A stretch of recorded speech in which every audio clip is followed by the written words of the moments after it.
नमस्कार, मैं हूं मृत्युंजय कुमार झा और शाम के 5:30 बज चुके हैं। अगले आधे घंटे तक आपके सवालों का सबसे बड़ा मंच तैयार है। अगर आपने कमोडिटी में ट्रेड किया है या फिर नया ट्रेड करना चाहते हैं और जानना चाहते हैं कि आपके लिए कहां पर कमाई के मौके हैं, तो आप सवाल पूछिए। नंबर आप नोट कर लें 022-2300-1634। इसके अलावा आप 022-2300-1635 पर भी अपना सवाल पूछ सकते हैं।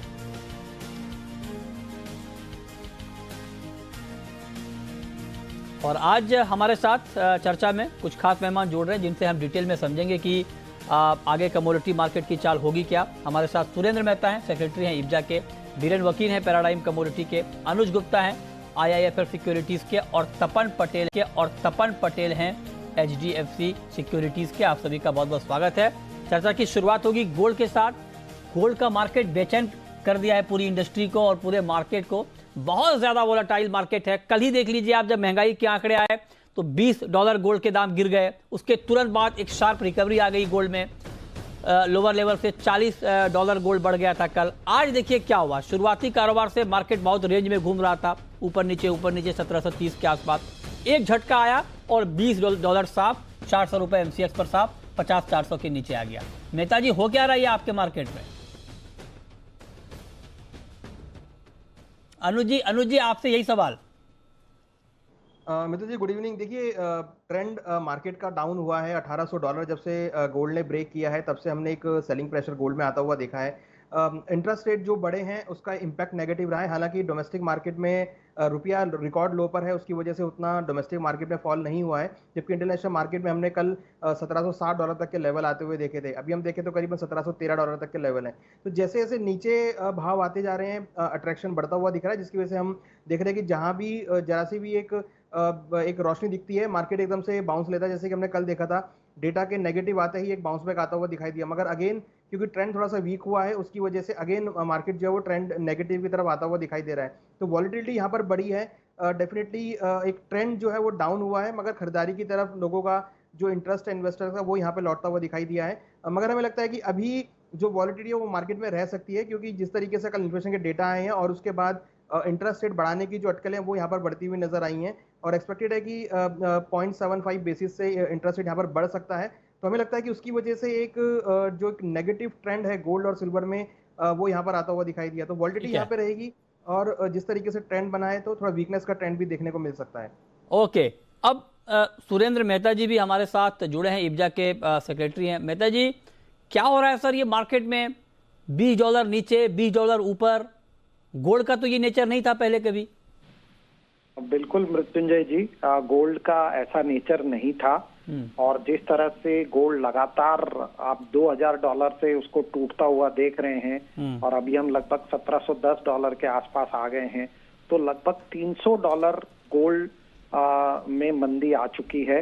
तो यदि हम $2000 से इसको गिरता हुआ गिनने शुरू करें, यदि मैं 2020 की बात करूं तो इसी प्रकार का एक बार डाउनफॉल आया था 2020 में, जब $1712 से $1458 तक गोल्ड नीचे आया था।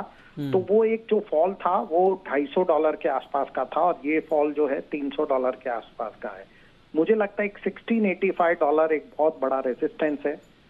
वहां से रिवर्स बहुत तेजी से गोल्ड रिवर्स होगा, क्योंकि जिस तरीके से कल गोल्ड ने जो पैटर्न दिखाया है, अचानक से गोल्ड एक बार 50,170 भारतीय बाजारों में गया और उसके बाद लगभग 51,000 के आसपास तक उछल कर वापस आया। तो ये बहुत ही बड़ा उछाल था और ये बड़ा उछाल आगे एक बहुत बड़ी तेजी को इंडिकेट करेगा। मैं 1685 का बॉटम मानता हूं और वहां से एक बहुत बड़ा रिवर्सल गोल्ड में देख रहा हूं। 1685 का बॉटम मानते हैं गोल्ड में? हाँ जी। और MCX पर सर? MCX पर मेरे हिसाब से लगभग 49,300 के आसपास का मुझे बॉटम नजर आता है। 49,300 मतलब आप ये कह रहे हैं कि करीब करीब ₹1000 यहाँ से नीचे गोल्ड आएगा MCX पे, उससे ज्यादा नहीं। तपन जी, ट्रेड क्या लिया जाए गोल्ड में अभी? दोनों का बेरिश है। मेरे हिसाब से गोल्ड में सेल ऑन राइज की स्ट्रेटजी रखनी चाहिए। 50,500 के लेवल से गोल्ड में सेल करना चाहिए। टारगेट डाउन साइड 50,100 और 49,800 रखना चाहिए। स्टॉप लॉस जो है 50,750 करके गोल्ड में सेल कर सकते हैं। ओके, बीरेन जी, आपका पोजिशनल व्यू सर, क्योंकि अमेरिका में जो महंगाई आई है 41 साल में सबसे ज़्यादा 9% से ज़्यादा।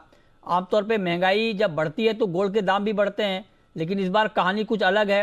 महंगाई बढ़ने के साथ साथ चिंता इस बात की है कि फेड ज़्यादा दरें बढ़ाएगा, 1% तक की अब बात हो रही है दरों में बढ़ोतरी की।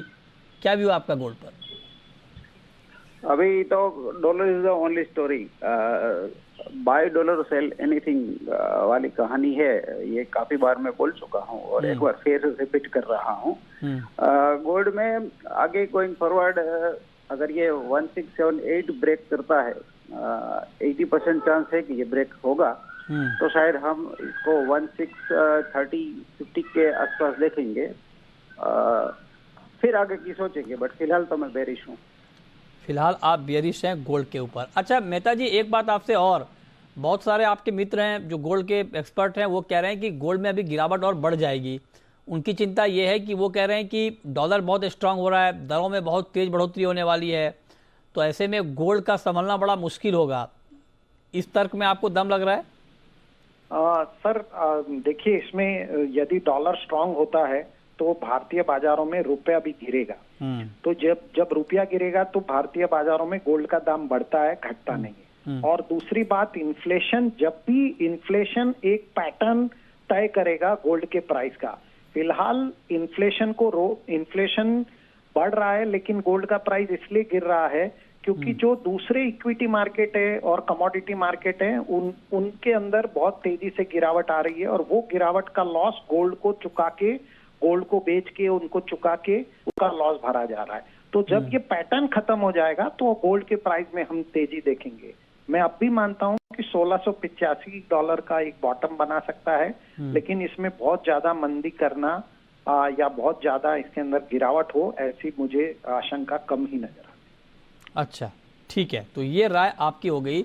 आप कह, लेकिन सर आपने एमसीएक्स का जिक्र किया है। ठीक है कि डॉलर बढ़ेगा तो रुपया कमजोर होगा तो एमसीएक्स पर दाम नहीं गिरेंगे, लेकिन ग्लोबल मार्केट में तो गिर सकते हैं ना?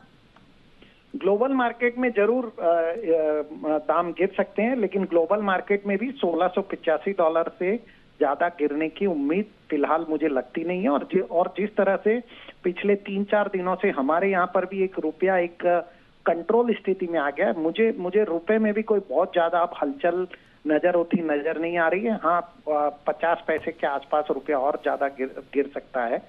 इस सब के मद्देनजर मुझे बहुत ज्यादा मंदी गोल्ड के अंदर भी नहीं लगती।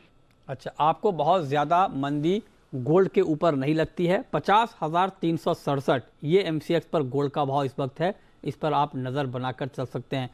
चलते चलते चांदी पर आपका व्यू मेहता जी, सिल्वर में क्या होगा? देखिए, सिल्वर में अब भी मानता हूं कि $18.27 इसका एक बहुत बड़ा रेजिस्टेंट पॉइंट है, और 18 मतलब यहाँ से जो करंट प्राइस है वहां से करीबन हम 1200 रुपए की मंदी चांदी में कभी भी और देख सकते हैं। इससे ज्यादा की मंदी मुझे चांदी में भी नजर नहीं आती। और जैसे ही गोल्ड के प्राइस में एक तेजी शुरू होगी तो सिल्वर उसको फॉलो करेगा। फिलहाल डेफिनेटली अभी हमारे पास में इनिशियल जॉबलेस क्लेम के डेटा अभी 6 बजे आएंगे। उसके बाद आज का मार्केट तय होगा, और जो फेड रेट का डिसीजन होगा उसके बाद मार्केट का एक पैटर्न डिसाइड हो जाएगा। लेकिन एक बार ये इवेंट खत्म होने के बाद में वहां से कोई ज्यादा मंदी मुझे नजर नहीं आती। ठीक है, तो ये राय आपकी हो गई सिल्वर के ऊपर। बहुत शुक्रिया मेहता जी आपका जुड़ने के लिए और इस पर अपनी राय देने के लिए। चलिए आगे बढ़ते हैं और अब हम बात करते हैं क्रूड की। क्रूड में इस वक्त एमसीएक्स पर करीब 2% नीचे ट्रेड हो रहा है, 7,525 ये एमसीएक्स पर कच्चे तेल का ताज़ा भाव है। ब्रेंट का भाव और नाइमेक्स का भाव आपकी स्क्रीन पर देख लीजिए। 0.25% ब्रेंट नीचे है 98 के नीचे, और नाइमेक्स क्रूड $94 के आसपास ट्रेड कर रहा है। बहुत तेज़ गिरावट कच्चे तेल में भी है। क्रूड की अपनी अलग चिंता है कि मंदी आएगी, डिमांड घट जाएगी, चाइना में कोरोना के मामले बढ़ रहे हैं, वहाँ से डिमांड कम हो जाएगी, तो उस चिंता में क्रूड कमज़ोर होता जा रहा है। तो ऐसे में अनुज जी कोई ट्रेड अभी क्रूड में? देखिए, लास्ट टाइम जब कोरोना स्टार्ट हुआ था 2020 में, तो उसकी वजह से हमने देखा था कि क्रूड के अंदर एक सेलिंग प्रेशर आया था, जहां पर भाव जीरो के नीचे चले गए थे। सेम अगर ऐसा ही सिचुएशन लगती है और कोरोना वायरस के केस बढ़ रहे हैं चाइना के अंदर, तो डेफिनेटली उसी का ही एक प्रभाव जो है हम प्राइसेस में आते हुए देख रहे हैं। और ब्रांड का भाव देखें तो $100 के नीचे ट्रेड करता हुआ दिख रहा है, जो कि 100 के ऊपर हमने काफी पूरे एक साल के ऊपर ट्रेड करते हुए देखा था। तो अब 97 के आसपास है, तो यहाँ पर जो ट्रेंड है वो भी थोड़ा सा वीक हुआ है, क्योंकि अगर हम सभी कमोडिटीज के भाव देखें, चाहे वो बेस मेटल हो चाहे प्रेशियस मेटल हो, सभी के ट्रेंड में नेगेटिव देखने को मिला है। तो यहाँ पर हमें लगता है कि बिकवाली का ट्रेड ही अभी फिलहाल सजेस्टेड है इंट्राडे के लिए। तो करीबन करंट रेट ऑलमोस्ट 7,520 के आसपास है, तो 20 से 30 रुपए की रेंज में बिकवाली का ट्रेड ले सकते हैं।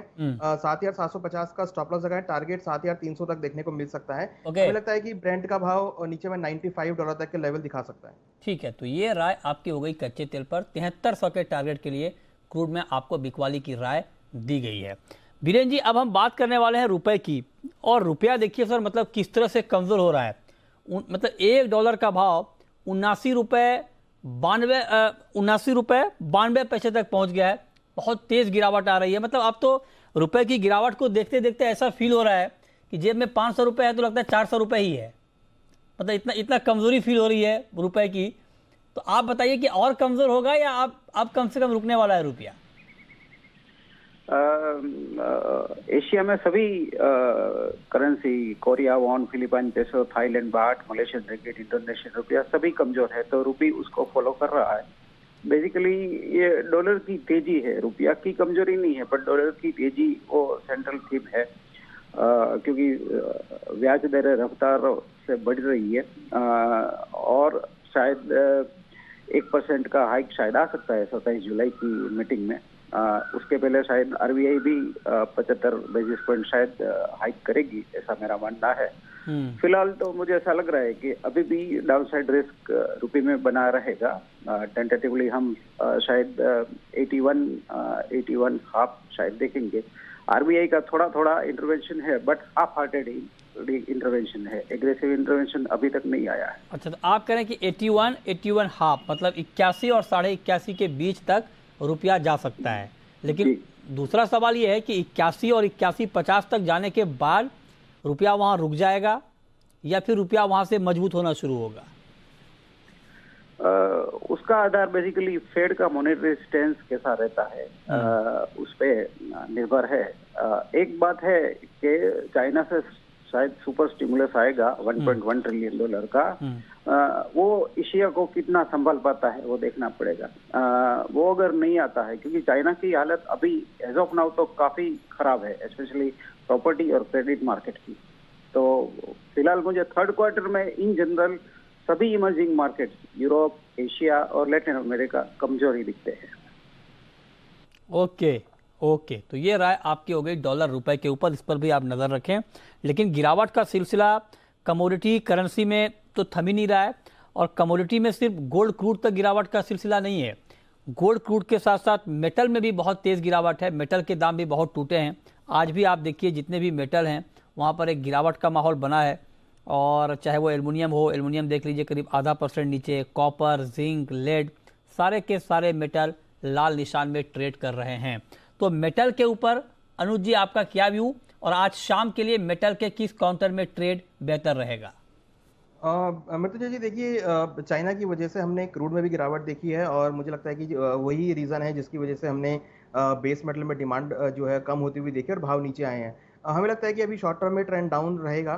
तो यहाँ पे कॉपर मुझे लगता है कि बिकवाली का ट्रेड ले सकते हैं। थोड़ा बाउंस लेता है 627 628 के आसपास तक, तो वहाँ बिकवाली का ट्रेड बना सकते हैं। 636 पे स्टॉप लॉस लगाएं, टारगेट 615 तक हो सकता है। वहीं हमें लगता है कि लेड के अंदर आज एक अच्छा खासा ब्रेकडाउन देखने को मिला है, तो लेड में करीबन 173 174 के आसपास बिकवाली का ट्रेड लें, 175 का स्टॉप लॉस लगाएं, टारगेट 171 तक देखने को मिल सकता है। तो बेस मेटल में भी ट्रेंड थोड़ा डाउन दिख रहा है, और इंट्राडे के लिए कॉपर और लेड के अंदर बिकवाली का ट्रेड सजेस्टेड है। की हो गई मेटल के ऊपर कि यहां पर आपको क्या करना है। 173 के आसपास एमसीएक्स पर इस वक्त लेड में ट्रेड हो रहा है। चलिए आगे बढ़ते हैं और कुछ और कमोडिटी की बात करें। लेकिन बीरेन जी, ऐसे मूड माहौल में एग्री मार्केट को आप कहां देख रहे हैं? एग्री मार्केट का, हालांकि एग्री मार्केट में भी कमजोरी ही है, और एग्री की कमजोरी की तो अपनी अलग वजह है, मानसून है, बाकी फैक्टर हैं। ओवरऑल एग्री का मार्केट आपको अब यहां से किस दिशा में जाता हुआ दिख रहा है? एग्री मार्केट में स्पाइसेस पैक में स्पेशली क्यूमिन सीड जीरा में थोड़ी बाइंग है, क्योंकि बहुत समय के बाद चाइना में कुछ एक्सपोर्ट्स के काम हुए और फेस्टिवल डिमांड भी थोड़ी निकली है। फिजिकल जीरा में थोड़ी डिसेंट रिकवरी देखने को मिली है। तो यहाँ थोड़ी सी हलचल आएगी। फिर भी यहाँ मैं 23,300 के आसपास अगस्त कॉन्ट्रैक्ट शॉर्ट करना प्रेफर करूंगा। 23,700 का स्टॉप लॉस रहेगा और 22,121-800 के बीच का टारगेट रहेगा। ओके, ठीक है। चलिए, बहुत शुक्रिया बीरेन जी आपका हमारे साथ जुड़ने के लिए और डिटेल में ओवरऑल मार्केट पर बात करने के लिए। चलिए आगे बढ़ते हैं और अब बात करते हैं कुछ और कमोडिटी की। नेचुरल गैस में अनुज जी इस वक्त क्या किया जाए? देखिए, नेचुरल गैस एक ट्रेंड में चलता हुआ दिख रहा है। यहाँ पर हमें लगता है कि जैसे कि हमने लास्ट टाइम भी देखा था कि बाय ऑन डिप्स की स्ट्रेटेजी थी, तो यहाँ पर क्योंकि अगर आप देखेंगे तो 15 से 20 रुपए का मोमेंटम इसमें कभी भी देखने को मिलता है। तो करंट रेट पे तो नहीं, बट हाँ भाव नीचे अगर 520-525 के आसपास मिलते हैं तो वहाँ पे खरीदारी का ट्रेड लेना चाहिए। हमें लगता है कि ऊपर में 570 तक के लेवल देखने को मिल सकते हैं। तो ये स्ट्रेटेजी रहेगी, थोड़ा सा वेट एंड वॉच करें। खरीदारी का ट्रेड हमें लगता है कि नेचुरल गैस में रह सकता है। ट्रेंड इसका पॉजिटिव है, क्योंकि अगर हम देखें तो नेचुरल गैस जनरली डॉलर के साथ मूव लेता है। तो जैसे जैसे डॉलर ऊपर आता हुआ दिख रहा है वैसे ही हम नेचुरल गैस में भी ट्रेंड देख रहे हैं। तो 520-525 के आसपास खरीदारी का ट्रेड नेचुरल गैस में बनाया जा सकता है। ओके, ठीक है। तो ये राय आपकी नेचुरल गैस में, और नेचुरल गैस में एक्शन भी है। 3% के आसपास की तेज़ी इस वक्त MCX पर नेचुरल गैस की कीमतों में दिख रही है। नेक्स्ट कॉलर, अब हम शुरू करते हैं सवाल जवाब, और हमारे साथ विकास जुड़ रहे हैं इस वक्त। पूछिए विकास जी। नमस्कार सर। नमस्कार, पूछिए सर, मेरी 58,700 रुपए पर सिल्वर एम शॉर्ट की हुई है, उसको कवर कर लूं या होल्ड रखूं? 58,700? हाँ, सेल किया हुआ है, एक लॉट सेल किया। चलिए, अच्छा ट्रेड है आपका। 56 और के सर नीचे। एक पूछना था, जीरा के अंदर आगे क्या करना चाहिए? ठीक है, तो अनुज जी बताइए दोनों सवाल का क्या जवाब? देखिए, हमें लगता है कि सिल्वर इनकी शॉर्ट है, इसको होल्ड करना चाहिए। एक 56,200 का ट्रेलिंग स्टॉप लॉस लगाएं और उसको होल्ड करें। हमें लगता है कि नीचे 55,500 55,300 तक के लेवल मिले तो वहाँ प्रॉफिट बुक कर सकते हैं। जहाँ तक जीरा का सवाल है, जीरा में हमें लगता है कि ट्रेंड अभी पॉजिटिव है और ऊपर में एक बार 23,300 तक के लेवल देखने को मिल सकते हैं। तो जीरा के अंदर हमें लगता है कि आपकी जो खरीदारी की पोजीशन है उसको यहाँ पे होल्ड कर सकते हैं। ऊपर 23,300 तक के लेवल देखने को मिल सकते हैं। ठीक है, तो ये राय आपके लिए जीरे के ऊपर। अगला सवाल है जगदीश का, गुजरात से हमारे साथ जुड़ रहे हैं इस वक्त। पूछिए जगदीश जी। नमस्कार। नमस्कार, पूछिए। क्रूड ऑयल अगस्त का 7,500 का कॉल लिया हुआ है मालिक, क्या होगा? 7,500 की कॉल आपने ली है, बताइए तपन जी क्या करना चाहिए इनको? जी, क्रूड ऑयल का ट्रेंड अगर देखें तो अभी भी बेरिश है और प्राइसेस मुझे लग रहा है कि $92 तक जा सकता है WTI। अगर वो ब्रेक किया तो $87 तक जा सकता है। तो अगर रुपये में बात करें तो मुझे लग रहा है 7,200 6,800 का लेवल है, वहां तक प्राइस जा सकते हैं। तो अगर कॉल में आप अभी भी इन द मनी है, थोड़ा मुनाफा मिल रहा होगा तो एक बार एग्जिट कर दें। और पोजीशन जो अगर लेना हो तो आप 7,200 का पुट भी ले सकते हैं, वो आपको बेटर रिटर्न देगा कॉल के बजाय। ट्रेंड भी बेरिश है तो उसके ट्रेंड के साथ ही चले। ओके, चलिए नेक्स्ट कॉलर हमारे साथ कैलाश चंद्र मोदी हैं सदुलपुर से। पूछिए कैलाश जी। नमस्कार सर। नमस्कार, पूछिए। सर, ये सिल्वर की क्या ट्रेंड बताने का कष्ट करे सर। सिल्वर का ट्रेंड, ठीक है। हाँ, बताइए तपन जी, आपके हिसाब से चांदी का मार्केट अभी और पोजिशनल पॉइंट ऑफ व्यू से किधर रहेगा? जी, शॉर्ट टू मीडियम टर्म अगर देखें तो प्राइसेस अंडर प्रेशर है, क्योंकि डॉलर यहाँ पे हावी है सारी कमोडिटीज के ऊपर। तो मुझे लग रहा है 54,000 एक सपोर्ट लेवल अल्टीमेट दे सकते हैं, वहां से एक्यूमुलेशन स्टार्ट कर सकते हैं लॉन्ग टर्म के लिए। अगर डॉलर लेवल की बात करें तो मुझे लग रहा है 18.20 का लेवल जो है वहां तक आ सकता है। अगर लॉन्ग टर्म इन्वेस्टर है तो 54,000 के लेवल से इन्वेस्ट करना स्टार्ट कर सकते हैं। वहां से लॉन्ग टर्म ट्रेंड मुझे लग रहा है वापस से 65,000 से 70,000 आ सकता है अगले 6 से 1 साल में। तो overall long term view bullish है, शॉर्ट टर्म के लिए सेलिंग करके चल सकते हैं। ठीक है, नेक्स्ट कॉलर अखिलेश हैं भीलवाड़ा से। पूछिए अखिलेश जी। सर, आपने ग्वारगम में क्या लगता है? ग्वारगम में, ओह ठीक है। अनुज जी, ग्वारगम पर कोई नया व्यू? आज भी देखिए बहुत ज्यादा टूटा है ग्वारगम। और देखिए, ये काउंटर में हमने पिछले 2-4 दिनों में एक लोअर लेवल से रिकवरी देखी है, तो ये तो क्लियर है कि सस्टेन नहीं कर रहा है लोअर लेवल्स पे, बाउंस आता हुआ दिख रहा है। तो यहाँ पर हमें लगता है कि खरीदारी का ट्रेड ही रखना चाहिए। हालांकि थोड़ा सा भाव अगर नीचे आता है 9,800 9,700 के आसपास में अगस्त कॉन्ट्रैक्ट में, तो खरीदारी का ट्रेड बना सकते हैं। हमें लगता है कि अगेन भाव 10,200 10,300 तक के लेवल दिखा सकता है। तो लंबी तेजी या लंबी मंदी यहाँ पे मुझे लगती नहीं देखने को मिलेगी। आपको इंट्राडे में 100 से 200 रुपए के पॉइंट जो है वो यहाँ देखने को मिल सकते हैं। तो लेवल्स पे अगर बाय करते हैं 9,800 के आसपास, तो आपको 200 से 300 रुपए का जो बाउंस है वो यहाँ देखने को मिल सकता है। ओके, ठीक है, तो ये राय आपकी हो गई ग्वारगम पे। अभी 1.60% की गिरावट है, ऑलमोस्ट 150 रुपये से ज़्यादा, और 9,900 की क्लोजिंग प्राइस है आज की ग्वारगम की। अगला सवाल राजस्थान से आ रहा है, पूछिए सर। अच्छा, लगता है सवाल उनका संपर्क हमसे टूट गया है। चने के ऊपर पूछना चाह रहे थे कि चने में भी क्या करना चाहिए। अनुज जी बताइए। देखिए, अच्छी बारिश की वजह से हम देख रहे हैं कि इस बार दालों की जो पैदावार है वो बढ़ सकती है। तो पर्टिकुलर चने की तो नहीं, बट हाँ बाकी दालों की वजह से हम देखेंगे कि सभी पल्सेस के हमें थोड़ा सा भाव नरम होते हुए दिखाई देंगे। तो अभी जो व्यू है पल्सेस में या फिर दालों में थोड़ा सा नेगेटिव है। हमें लगता है कि अभी भावों में कुछ नरमी रहेगी और एक्सपेक्ट कर रहे हैं कि चने के भाव अभी फिलहाल 4500 रुपये तक एक बार आ सकते हैं। हालांकि अभी भी एमएसपी के नीचे ट्रेड कर रहे हैं, मगर जिस तरीके से मानसून ने रिवाइव किया है तो इस बार एक्सपेक्टेड है कि जो दालों का एकरेज है वो बढ़ सकता है और प्रोडक्शन भी बढ़ सकती है। तो ओवरऑल दालों में हमें लगता है कि भाव कुछ नरमी के साथ ट्रेड हो सकते हैं। ठीक है, नेक्स्ट कॉलर विनोद हैं यूपी से, पूछिए विनोद जी। सर नमस्ते। नमस्कार, पूछिए। सर मुझे नेचुरल गैस की पूछना है। मैंने 525 रुपए में 5 स्लॉट नेचुरल गैस ले रखी है। 525 रुपए में आपने नेचुरल गैस बाई किया है? यस। ओके, अभी मार्केट है 548 पे। मुझे 560 का भाव मिल जाएगा नहीं? तपन जी, 560 के भाव के लिए इनको रुकना चाहिए, वेट करना चाहिए या निकल जाना चाहिए? जी, पहले तो काफी अच्छे लेवल पे बाइंग की है, तो उसके लिए मुबारकबाद। और मुझे लग रहा है प्राइजेस वापस से 570 575 के लेवल, जो ब्रेकडाउन लेवल था पिछली रैली का, तो वहां तक आ सकते हैं। तो पोजीशन फिलहाल अपनी होल्ड रखिए। अगर शॉर्ट टर्म के लिए स्टॉप लॉस बनाना चाहते हैं तो 530 का आप रख दीजिए और पोजीशन अपनी होल्ड रखिए। 560 और 570 के लेवल बेशक आ सकते हैं। यामा जी हैं नेक्स्ट कॉलर बुल्ढाना से, पूछिए यामा जी। सर सोयाबीन है अभी मेरे पास 50 कुंटल। सोयाबीन 50 कुंटल है आपके पास? हाँ, क्या कर रहा है अभी, रुक के जी। तो अनुज जी, रखना चाहिए क्या सोयाबीन अभी? देखिए, हमें तो लगता है कि निकल जाना चाहिए, क्योंकि आज भी हमने देखा है कि क्रूड पाम के अंदर एक नेगेटिव ट्रेंड रहा है। और अगर हम पूरी एडिबल ऑयल पैक की बात करें तो वहाँ पर भाव कुछ नरमी के साथ ट्रेड हो रहे हैं।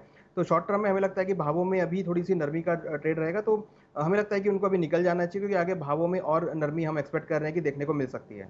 ठीक है, ओके, तो ये राय आपकी हो गई कि अभी आपको क्या करना चाहिए। चलिए, बहुत शुक्रिया अनुज जी आपका, तपन जी आपका जुड़ने के लिए, बताने के लिए कमोडिटी में कहाँ पर ट्रेडिंग के मौके होंगे और ढेर सारे सवालों के जवाब देने के लिए। लेकिन कल शाम 4:30 बजे आप नोट कर लीजिए, क्योंकि आपके लिए कल बहुत ही दिलचस्प शो आने वाला है। मतलब ऐसा शो आपने अब तक देखा नहीं होगा। गोल्ड पे रोज़ आप अलग अलग चर्चा सुनते होंगे, लेकिन आपके मन में बहुत सारे कन्फ्यूज़न बच जाते होंगे कि गोल्ड में आखिर होगा क्या, ये अलग अलग भाव लोग क्यों बता रहे हैं, गोल्ड में चल क्या रहा है। ये आपके मन में सवाल होगा कि गोल्ड में आखिर चल क्या रहा है कि एक ही दिन में 400 रुपये ऊपर, एक ही दिन में 400 रुपये नीचे। तो इन सारे सवालों के जवाब कल शाम 4:30 बजे आपको मिलेंगे जी बिजनेस पर।